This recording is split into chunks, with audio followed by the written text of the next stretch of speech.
मिरज कागवाड राज्य महामार्गावर म्हैसाळ चेकपोस्ट जवळ स्थिर सर्वेक्षण पथक आणि मिरज ग्रामीण पोलिसांनी कारवाई करत 16,50,000 रुपयांचा गुटखा, गाडी आणि मोबाईल असा मुद्देमाल जप्त केलाय.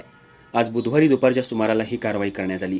या प्रकरणी वाहन चालक सुहेल शेख वय 28 राहणार सांगली याला मिरज ग्रामीण पोलिसांनी ताब्यात घेतलंय.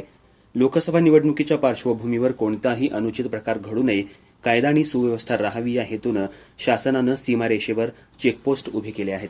आज बुधवारी दुपारी पिकअप गाडी क्रमांक MH10CR0641 गुटखा घेऊन कर्नाटकातून मिरजकडे येत होती. यावेळी कर्नाटक बसच्या आडून ही गाडी पास होत होती.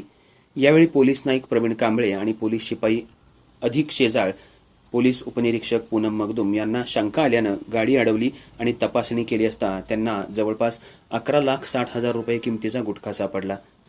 स्थिर सर्वेक्षण पथकाचे पथक प्रमुख महेश कुमार लांडे, सुनील कोरे, राकेश शिंदे, राजू पाटील यांच्या उपस्थितीत ही कारवाई करण्यात आली. मिरज ग्रामीण पोलीस स्टेशनचे पोलीस निरीक्षक भैरव तळेकर यांनी घटनास्थळी भेट देऊन पाहणी केली. यावेळी मिरज ग्रामीण पोलीस स्टेशनचे विकास भोसले, भरत पवार यांच्यासह कर्मचारी उपस्थित होते. 2024च्या अनुषंगाने म्हैसाळ तसेच शिंदेवाडी येथे आंतरराज्य चेकपोस्ट आणि तसेच SST पथक कार्यान्वित आहे. या पथकाच्या कामगिरीमध्ये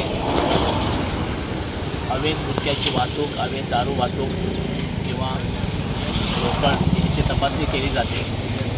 आज रोजी पथक प्रमुख लांडे साहेब आणि इथे पोलीसच्या पथक प्रमुख महिला पोलीस निरीक्षक मॅडम, शेजाळ लोखंडे आणि पथकाचे सर्व सदस्य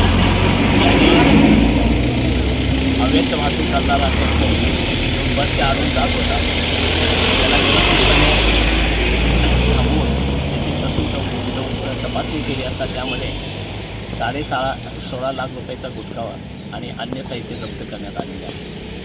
ही कामगिरी अशीच चालू राहणार आहे आणि सध्याची कामगिरी माननीय जिल्हाधिकारी, उपअधिकारी तसेच पोलीस अधीक्षक